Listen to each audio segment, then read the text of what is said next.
Anh có thể làm gì tôi cũng được. Anh có thể động vào công ty của tôi như nào cũng được. Nhưng tôi ngăn cấm anh đừng bao giờ động đến những người thân yêu của tôi.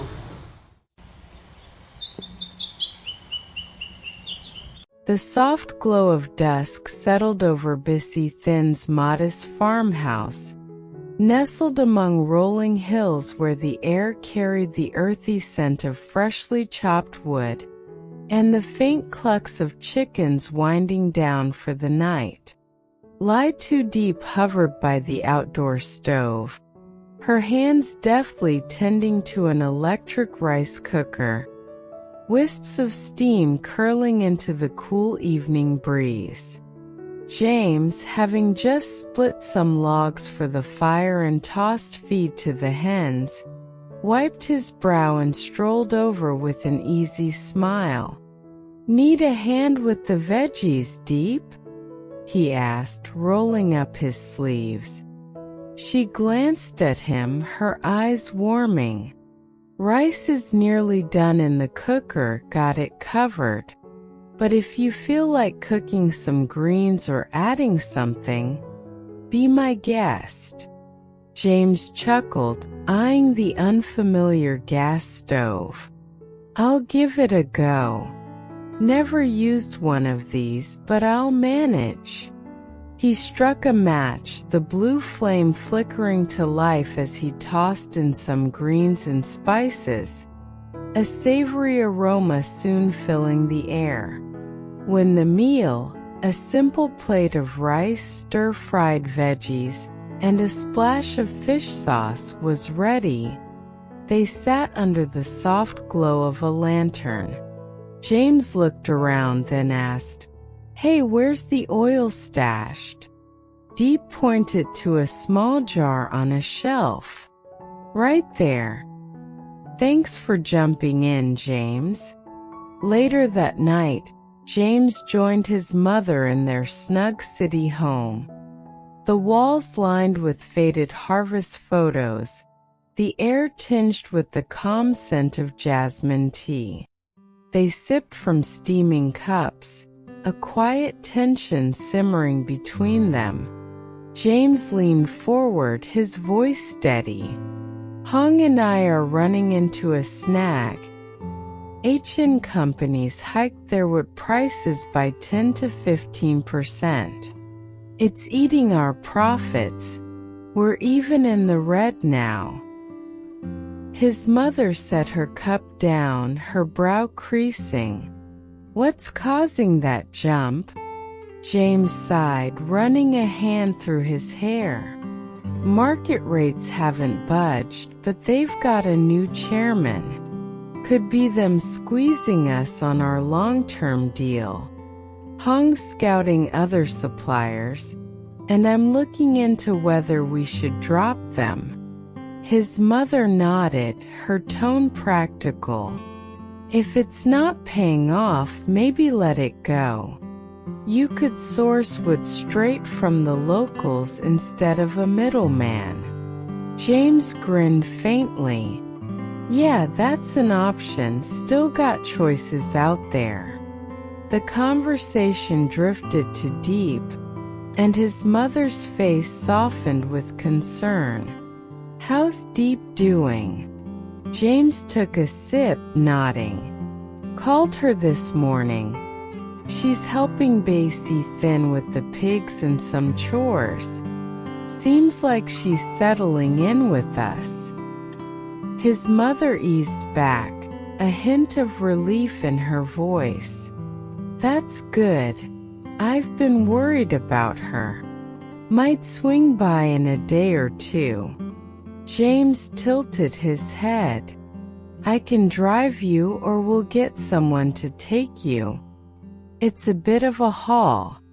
He paused, his tone shifting.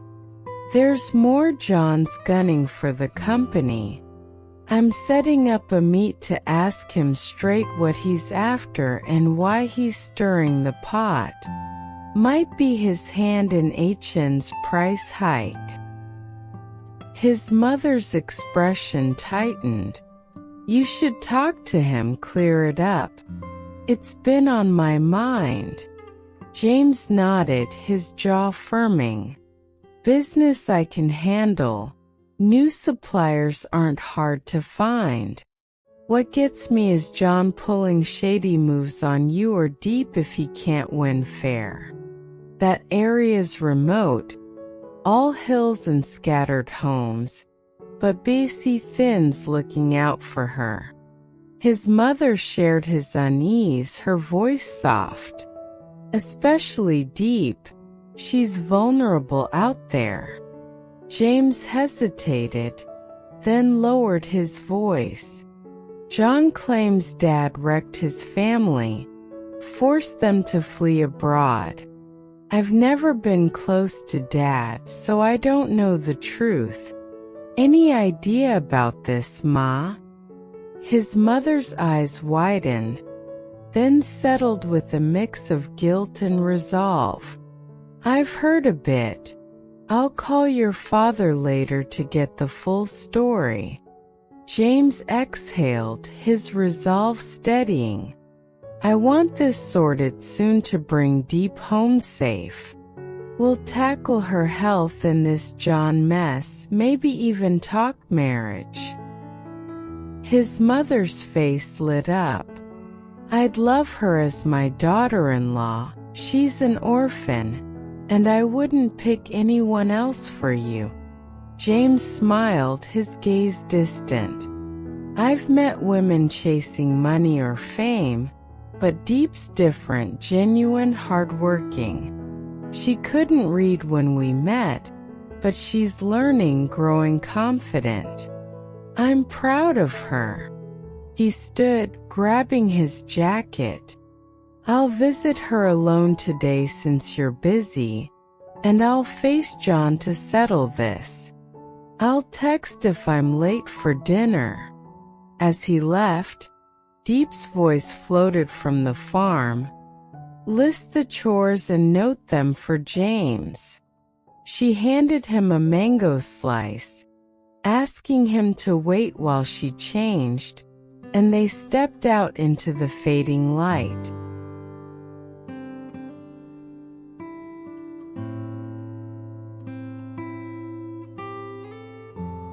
The late afternoon sun dipped low, stretching shadows across the rugged countryside as James guided his old truck along a winding dirt track, the engine's hum blending with the distant chirp of crickets.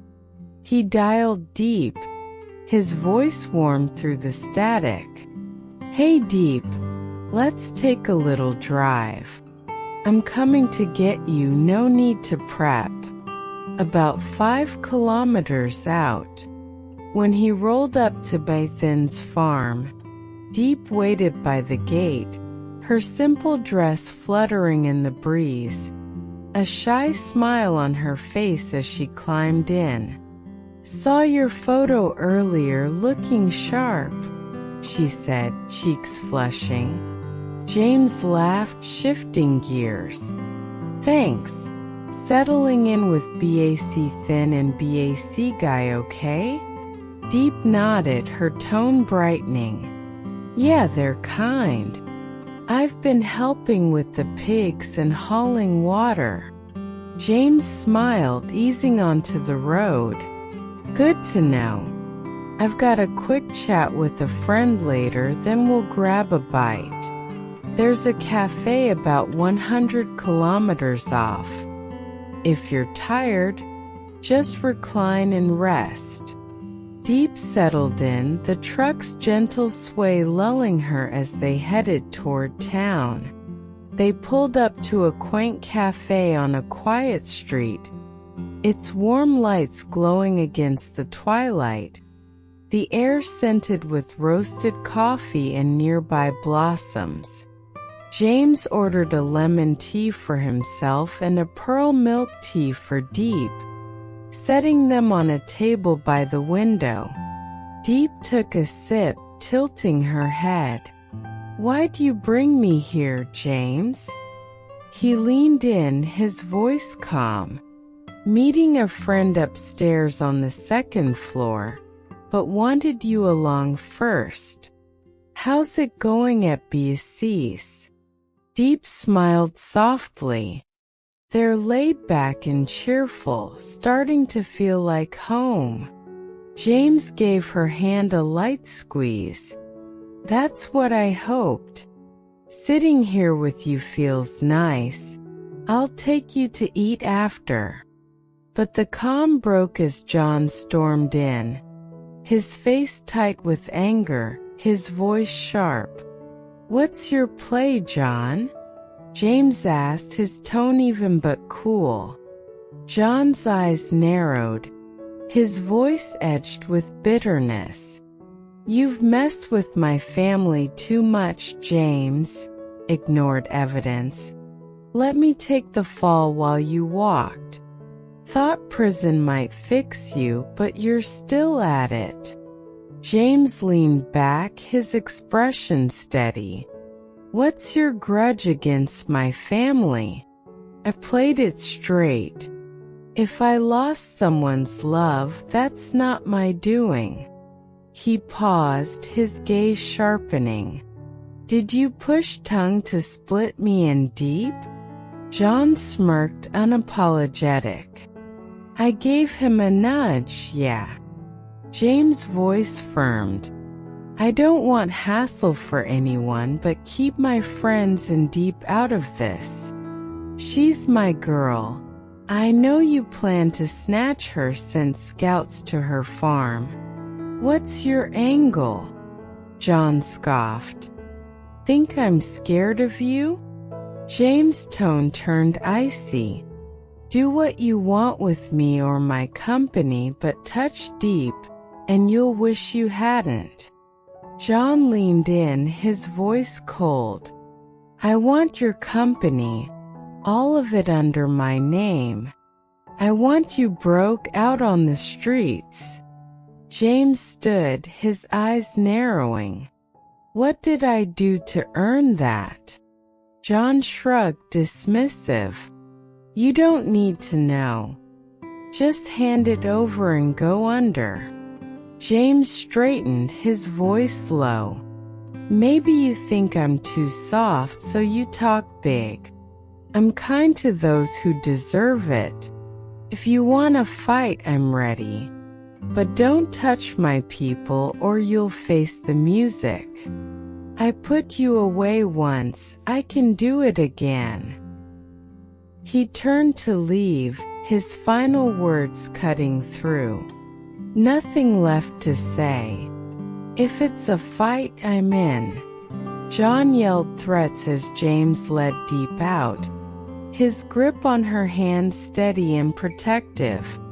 The night deepened as James and Diep entered a cozy restaurant tucked on a serene city street, its lanterns casting a warm glow over the wooden tables, the air filled with the rich scent of seafood simmering in broth and grilled meats. James had booked a table at 5 p.m., and they were shown to a quiet corner by a window, where the city lights flickered faintly outside. Diep glanced around, her eyes catching the gleam of polished wood and neat dishes, a small smile forming. Why no ma tonight? She asked, settling in. James shrugged, easing into his chair. She's tied up with new company software. It's just us. This place is nice, comfy, and the food's decent. A waiter arrived with a steaming hot pot, brimming with seafood, beef and chicken, the broth bubbling with a spicy aroma. James nodded toward it. Here's the octopus, some shrimp, beef and chicken. Let's clean the bowls, then toss stuff in. Beef cooks fast. Once it boils, we're good. I'll add a couple shrimp. He ordered drinks. 2 Cokes with ice, or Pepsi if that's all you've got. The waiter returned with Pepsi, which James accepted with a nod. As the broth simmered, sending up gentle steam, James leaned back, his voice mellow. First time bringing you here, Diep. I've eaten here a few times back in Vietnam, liked it. Should have brought you sooner, but work got busy. Diep sipped her drink, her tone soft. Without you, I'd never have tried this. James gave her a small smile, his hand brushing hers. We'll do it again. You'll get the hang of it. Diep dipped a beef slice into the pot, waiting a moment before tasting it, her face brightening. It's good, spicy with a tangy kick. James pointed to a squid piece. Try the squid. I'm into seafood. Octopus is nice with the sauce too. They ate slowly, the clink of chopsticks a quiet rhythm. Diep peeled a shrimp and offered it to James. You eat some too, she said quietly. James took it with a grin. I'm fine, don't worry. The warmth of the meal and the relaxed vibe wrapped around them. A brief pause from the day's tension. After the meal, the waiter cleared the table, leaving a plate of mango slices drizzled with lime. Diep eyed the bill James tucked away, her voice hesitant. This must have cost a lot. I don't want you spending like that. James shook his head, his tone steady. I want you to have the best, Diep. This was worth it, a little treat. We'll eat out more, okay? They stepped outside, the night air cool with a hint of rain. James turned to her, his voice gentle. Thanks for sticking with me through the tough spots, even when you didn't have to. Diep touched his arm, her words soft. I'm here no matter what, don't stress about it. She paused, then asked, how's Tuan? And his mom? James nodded. Tuan's keeping busy, and his mom's doing fine, still full of energy. You haven't checked on them lately, huh? Diep sighed, her voice warm. Not for a while. They feel like family, even if she's not my real mom. They've always been good to me. James squeezed her hand. We'll visit soon, but it might take a bit with things as they are. It was 9 p.m., and James glanced at the sky, stars speckling the dark canvas above. Let's sit a while longer, maybe 50 minutes, got more to chat about, he said, leading her to his truck parked on a quiet roadside. The night was still, with only the soft chirp of crickets and a rustle of leaves. I like parking here looking at the sky, he added, reclining his seat. Clears my mind. Diep settled beside him, her gaze drifting upward. It's really peaceful. James turned to her, his voice low.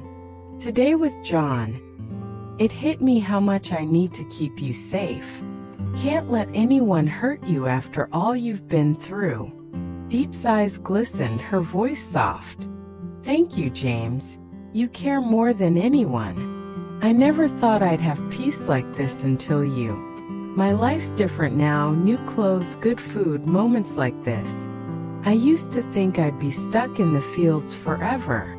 Tears welled up, spilling down her cheeks as she let out a quiet sob. James pulled her close, brushing her hair back gently.